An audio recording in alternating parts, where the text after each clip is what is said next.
So this is a 2015 Lexus is350 F Sport, and what you're gonna do is start up the car like normal.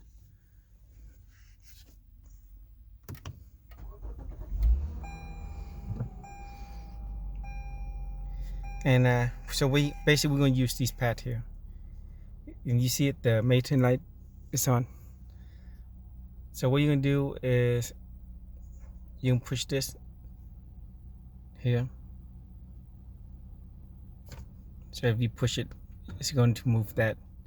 Now you are on the left side now, and so you want to go to the right into setting. You go down. Let me push enter first. Then you go down into maintenance. Push enter. Push up. Enter. And that's it. And if you want to go back, you can just push back. And